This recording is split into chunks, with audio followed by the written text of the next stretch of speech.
நம சிவாய. அனைவருக்கும் வணக்கம். சிவயோக மையத்தில் நாம இந்த பதிவுல பிறப்பு தீட்டு மற்றும் இறப்பு தீட்டில் கடைபிடிக்க வேண்டிய விஷயங்கள் என்னென்ன அப்படிங்கறத பத்தி பார்க்க இருக்கோம்.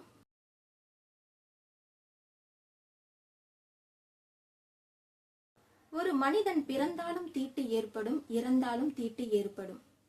சுப தீட்டு, அசுப தீட்டு அப்படின்னு இரண்டு வகையான தீட்டுகள் இருக்கு. குழந்தை பிறப்பு போன்ற தீட்டு சுப தீட்டு அப்படின்னும், இறப்பு தீட்டு அசுப தீட்டு அப்படின்னும் குறிப்பிடப்படுது. இதுல நம்ம முதல்ல சுப தீட்டில் கடைபிடிக்க வேண்டிய விஷயங்கள் என்னென்ன அப்படிங்கறத பார்க்க இருக்கோம். குழந்தை பிறந்த வீட்டுல ஒவ்வொரு குடும்பத்திற்கும் இருக்கிற பாரம்பரிய முறைப்படி அவங்கவங்க குடும்ப வழக்கத்துல ஒரு சில முறைகளை பின்பற்றுவாங்க. அந்த முறைப்படி தீட்டு நாட்கள் கணக்கிடப்படும். ஒரு சிலர் 10 நாட்கள், 11 நாட்கள் அல்லது 16 நாட்கள் அப்படின்னு தீட்டு முறைய கணக்கிடுவாங்க. உங்க குடும்பத்துல எத்தனை நாட்கள் தீட்டிற்கு கடைபிடிக்கப்படுமோ அதே அளவு அந்த நாள் வரை நீங்க அதை கடைபிடிக்கணும்.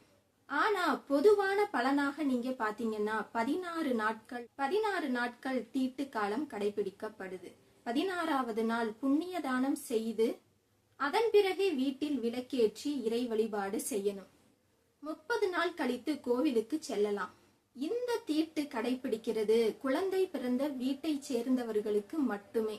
இப்ப நீங்க ஒரு தெரிந்தவர்களுக்கு குழந்தை பிறந்திருக்கு, அதை போய் நீங்க பார்த்துட்டு வந்தீங்கன்னா உங்களுக்கு ஏற்பட்டிருக்கின்ற அந்த தீட்டு குளித்த உடனே சரியாகிவிடும்.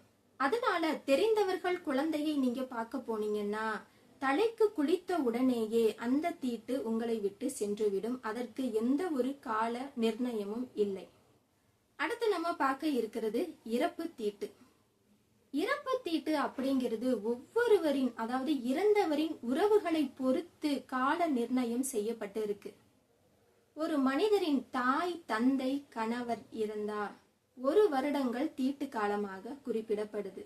அந்த 1 வருட காலங்களுக்கு சுப காரியங்கள் செய்யக்கூடாது, கோவில் திருவிழாக்கள் போன்ற விசேஷங்களில் கலந்து கொள்ளக்கூடாது அப்படின்னு குறிப்பிடப்படுது. ஒருவரின் மனைவி இறந்தால் 3 மாத காலமும், சகோதரி சகோதரர்கள் இறந்தால் 1.5 மாத காலமும், பங்காளிகள் இறந்தால் 1 மாத காலமும் தீட்டு கடைபிடிக்க வேண்டும்.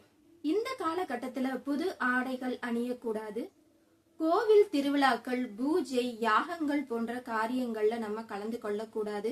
ஒருவேளை இறந்தவர் உங்களுக்கு இரத்த சம்பந்தம் இல்ல, தெரிந்தவர் அப்படின்னா அவர் இறந்த பிறகு நீங்க அவருடைய, அதாவது இறப்பு ஏற்பட்ட வீட்டிற்கோ அல்லது இடுகாட்டிற்கோ நீங்க சென்று வந்தீங்கன்னா வீட்டிற்கு வந்து நீங்க தலைக்கு குளித்த உடனேயே அந்த தீட்டு சென்றுவிடும். இது போல ஒவ்வொரு விதமான சம்பிரதாய முறைகளையும் நம்மளுடைய முன்னோர்கள் சொல்லி வச்சிருக்காங்க. அதை கடைபிடிப்பதன் மூலமாக நம்மளுடைய வாழ்க்கை செழுமை பெறும். நம சிவாய.